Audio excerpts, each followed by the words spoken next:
রাত তখন 11টা বাজে। কলকাতা স্টেশনে আর তেমন ভিড় নেই।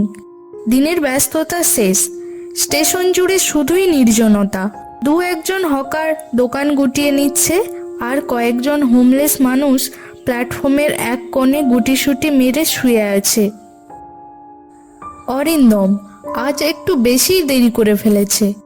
অফিসের কাজ শেষ করে যখন স্টেশনে পৌঁছেছে, তখন সে জানতে পারল যে শেষ লোকাল ট্রেনটি ঠিক 10 মিনিট আগেই ছেড়ে চলে গেছে। রাতের কলকাতায় একা পথে হাঁটতে আর ভালো লাগে না, কিন্তু উপায়ও নেই। বাসা যেতে হলে ট্যাক্সি ধরতে হবে, অথচ তার পকেটে টাকাও বেশি নেই।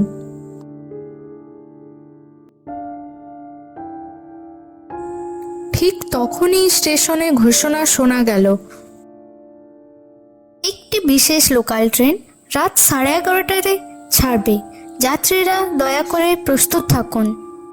অরিন্দম অবাক হয়ে গেল। কলকাতার এই লাইনে রাত 11টার পর কোনো ট্রেন চলে না, এটা সে ভালো করেই জানে। তাহলে এই বিশেষ লোকাল ট্রেন? তার আশেপাশে তাকিয়ে দেখল স্টেশনে আর কেউ নেই, শুধু সে একা দাঁড়িয়ে আছে।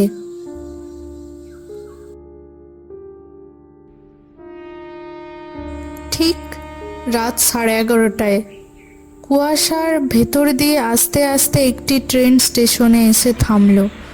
অরিন্দম বিস্ময়ের সাথে লক্ষ্য করল, ট্রেনটি দেখতে একেবারেই পুরনো ধরনের, যেন বহু বছর ধরে রক্ষণাবেক্ষণ না হওয়ায় কোনো পরিত্যক্ত ট্রেন। জানালাগুলো ধুলো জমে ঝাপসা হয়ে গেছে, আর ভেতর থেকে আসছে এক ধরনের সোঁদা গন্ধ। কিছুক্ষণ দাঁড়িয়ে ভাবল সে, এই ট্রেনে ওঠা ঠিক হবে কিনা, কিন্তু আশেপাশে কোনো বিকল্পও তো নেই। তাই সাহস করে উঠে পড়ল ট্রেনে। কামরার ভিতর অদ্ভুত রকমের ঠান্ডা।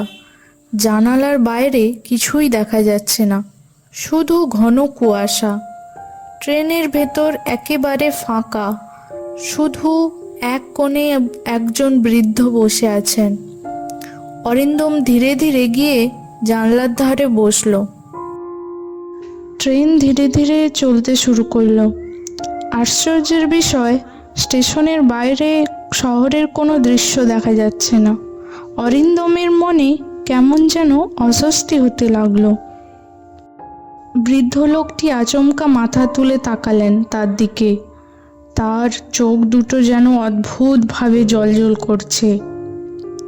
ধীর কণ্ঠে তিনি বললেন, তুমি কি জানো, এই ট্রেনে যারা ওঠে তারা আর কখনো ফিরে যেতে পারে না? মানে? এই ট্রেনটি 30 বছর আগে লাইনচ্যুত হয়ে এক দুর্ঘটনায় পড়েছিল। সমস্ত যাত্রী মারা গিয়েছিল। তারপর থেকে মাঝে মাঝে এই ট্রেন ফিরে আসে, আর যারা উঠে পড়ে তারা আর কখনোই ফিরে আসে না।